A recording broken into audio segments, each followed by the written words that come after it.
दोस्तों मैं income tax वाला आज आया हूं शेयर मार्केट का एक नया टॉपिक लेकर जो कि है intraday and future and option trading.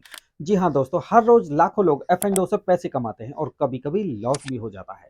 तो क्या है ये इंट्राडे और फ्यूचर एंड ऑप्शन? कब, कैसे और कितना टैक्स लगता है? क्या इसके लिए टैक्स ऑडिट कराना मैंडेटरी है? क्या इसके लॉसेस को हम कैरी फॉरवर्ड कर सकते हैं? इन सभी बातों से रिलेटेड आज की वीडियो में हम बात करेंगे। तो आइए शुरू करते हैं, लेकिन ये बात ना भूल जाना। तो दोस्तों शेयर मार्केट में तीन तरीके से प्रॉफिट या लॉस होता है। Number one, intraday trading. इसमें आप शेयर्स को सेम डे खरीदकर सेम डे बेच देते हैं।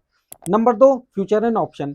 ये कुछ एमसीएक्स की तरह होता है जिसमें कॉल एंड पुट ऑप्शन को यूज करके ट्रांजेक्शन्स को सेटल करते हैं, जिसमें आज आप शेयर्स आदि खरीद कर फ्यूचर की किसी फिक्स डेट को या उससे पहले सेल कर देते हो और इसी तरीके से इसका वाइस वर्सा होता है। और तीसरा है डिलीवरी ट्रेडिंग। इसमें शेयर्स आपके डीमेट अकाउंट के अंदर आ जाते हैं। तो दोस्तों फ्यूचर एंड ऑप्शन और इंट्राडे ट्रेडिंग में सारा खेल टर्नओवर का है और इसी को कैलकुलेट करना कॉम्प्लिकेटेड टास्क है। तो आइए इस कॉम्प्लिकेटेड टास्क को भी आसान कर देते हैं।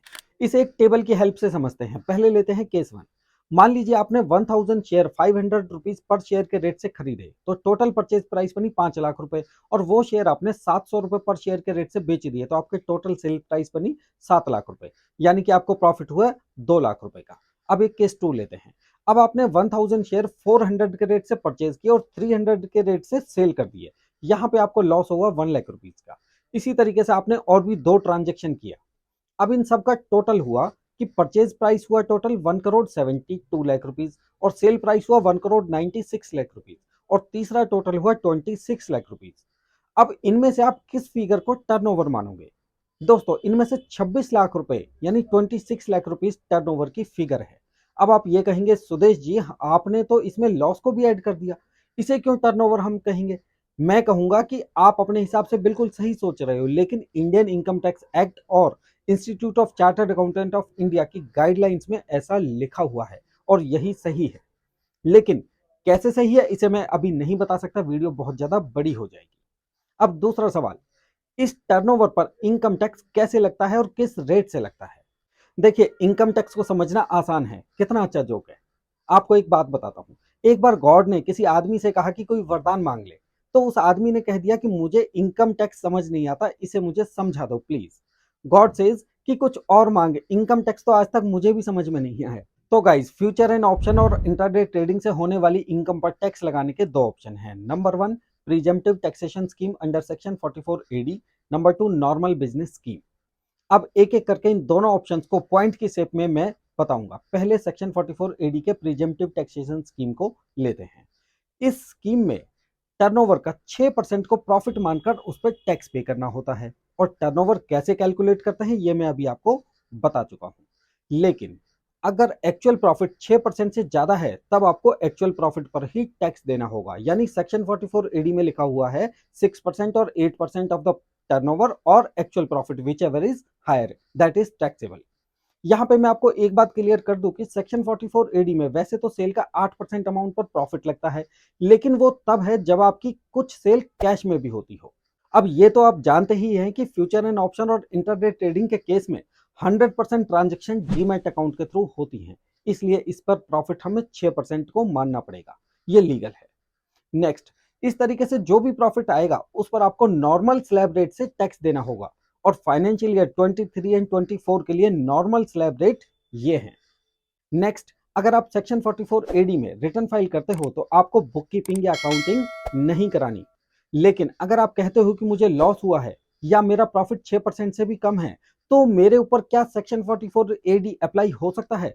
इस सवाल का जवाब मैं आगे दूंगा, लेकिन पहले सेकंड ऑप्शन की बात करते हैं जो कि है normal business.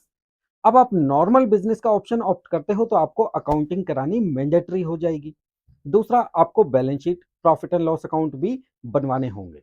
Next, future and option और इंट्राडे से प्रॉफिट को कमाने के लिए आपने जो भी खर्चे किए हैं वो सारे खर्चे आपकी टर्नओवर में से माइनस हो जाएंगे। अब खर्चे क्या हो सकते हैं? जैसे आपकी इलेक्ट्रिसिटी का बिल, स्टाफ की सैलरी, इंटरनेट के खर्चे, कंप्यूटर की रिपेयर मेंटेनेंस, डेप्रिसिएशन और इन सब के अलावा भी बहुत सारे खर्चे होते हैं जो कि माइनस किए जा सकते हैं। कहां से? आपकी टर्नओवर से। उसके बाद जो बचेगा वो होगा आपका नेट प्रॉफिट और इस तरीके से जो नेट प्रॉफिट आएगा उसी पर आपको टैक्स देना होगा और टैक्स कैसे देना है? नॉर्मल स्लैब रेट से। अब बात करते हैं कि क्या फ्यूचर एंड ऑप्शन और इंट्राडे ट्रेडिंग के केस में सेक्शन 44 AB वाला टैक्स ऑडिट एप्लीकेबल होगा। दोस्तों यस, तीन केसेस में, फ्यूचर एंड ऑप्शन और इंट्राडे के केस में आपको मुझसे या मेरे जैसे किसी भी चार्टर्ड अकाउंटेंट से टैक्स ऑडिट कराना मैंडेटरी होगा। वो तीन केस कौन से हैं? नंबर वन, अगर आपकी एक फाइनेंशियल ईयर में टर्नओवर 1 करोड़ को क्रॉस करती है, और वो टर्नओवर कैसे कैलकुलेट करेंगे ये मैं आपको पहले बता चुका हूं।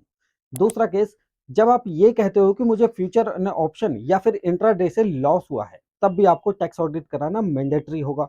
तीसरा, जब आप ये कहते हैं कि मेरा प्रॉफिट 6% से कम हुआ है, तब भी आपको टैक्स ऑडिट कराना मैंडेटरी होगा। नाउ वी विल डिस्कस कि क्या लॉस फ्यूचर में टैक्स बचा सकता है। Of course yes guys, loss से टैक्स को बचाया जा सकता है, क्योंकि इस लॉस को फ्यूचर में होने वाली इनकम से एडजस्ट किया जा सकता है। लेकिन इसके लिए आपको दो काम करने होंगे, तभी आप पुराने लॉसेस को अगले 4 साल तक कैरी फॉरवर्ड कर सकते हो। पहला काम कि आपको अपनी आईटीआर सही टाइम पर फाइल करनी होगी, और सही टाइम क्या है? इनकम टैक्स के सेक्शन 139 सबसेक्शन 1 में लिखा हुआ है, जो कि 31 जुलाई भी हो सकता है और 31 अक्टूबर भी हो सकता है। दूसरा काम कि आपको अपने बुक्स ऑफ अकाउंट्स एक चार्टर्ड अकाउंटेंट से ऑडिट कराने होंगे। ये दोनों काम कराने के बाद आप उस लॉस से फ्यूचर में अपने टैक्स को बचा सकते हो। तो गाइज, ये थी एक कंप्लीट इंफॉर्मेशन की फ्यूचर एंड ऑप्शन से रिलेटेड सारे प्रोविजंस क्या हैं। आशा करता हूं आपको ये वीडियो पसंद आई होगी। पसंद आई तो मेरे चैनल को लाइक शेयर सब्सक्राइब करना ना भूलें। नमस्ते।